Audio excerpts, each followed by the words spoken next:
Today, we're going to focus on AR's creation of the American narcotic industry.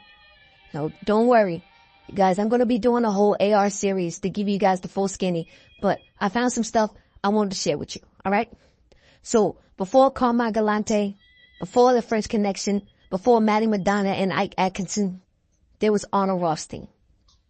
We all know that Arnold was a big-time gambler. He created the floating card game, he fixed the World Series, and he was the first big-time bootlegger.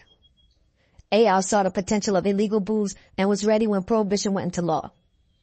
He set up a smuggling operation that would bring in the good stuff, not that bathtub gin, homemade beer, or whatever concoction that the local hoods put together in their basement stills. Arnold made sure that the people with money had access to the best. He had champagne, Irish and Canadian whiskey, and rum from the Caribbean. Arnold was the big bankroll. He would loan money to aspiring bootleggers to get them on their feet for a cut. And he employed some of the most dangerous young gangsters in New York. Guys like Charlie Lucky, Meyer Lansky, Louis Lepke, and Legs Diamond. He turned them from street thugs to illegal businessmen. Prohibition era in New York was a rough place, full of men wanting to do whatever it takes to become rich. AR was always looking ahead, and what he saw was another illegal market that he could exploit. H was created in 1898 in Germany. It was first seen as a wonder drug, and it was prescribed as an alternate to codeine and morphine. But by 1904, a report came out and said that it could be dangerous. The first place where addiction became a problem was the U.S., and the epicenter of the addiction was New York City, where 98% of all drug addicts were reported to be addicted to H. Public health services provided the drug to addicts at relief stations. This was discontinued in 1916.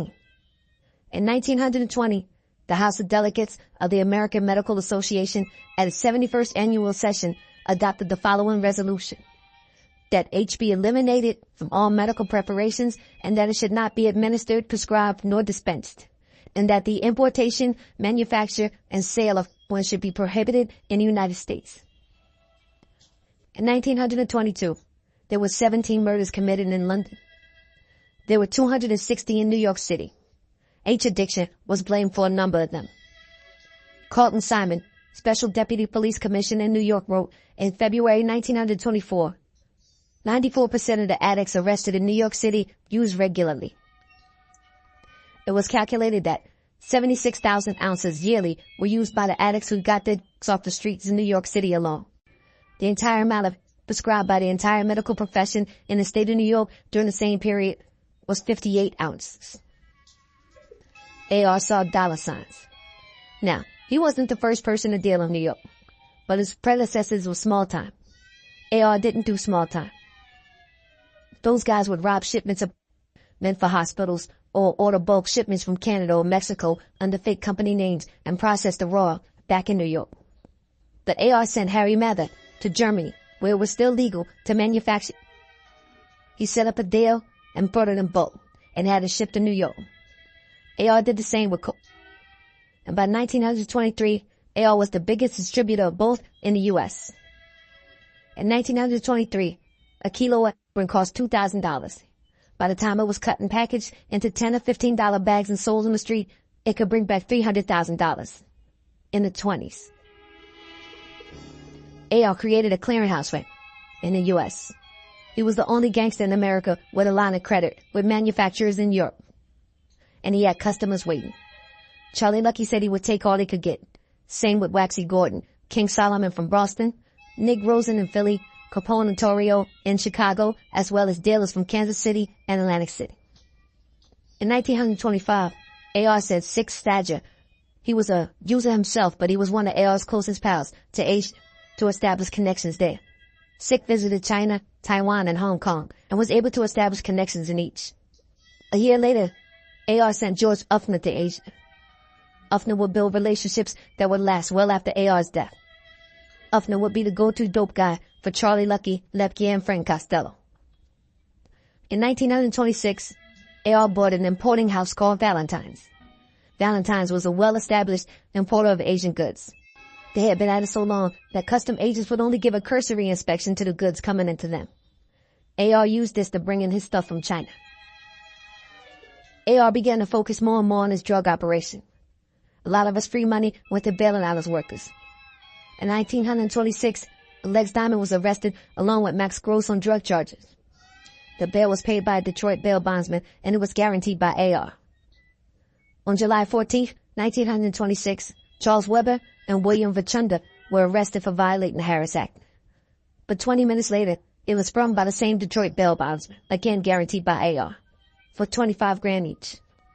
In June of 1926, an employee of Rothstein Incorporated, AR's investment firm named Irvin Sobel, was arrested for wholesale dealing.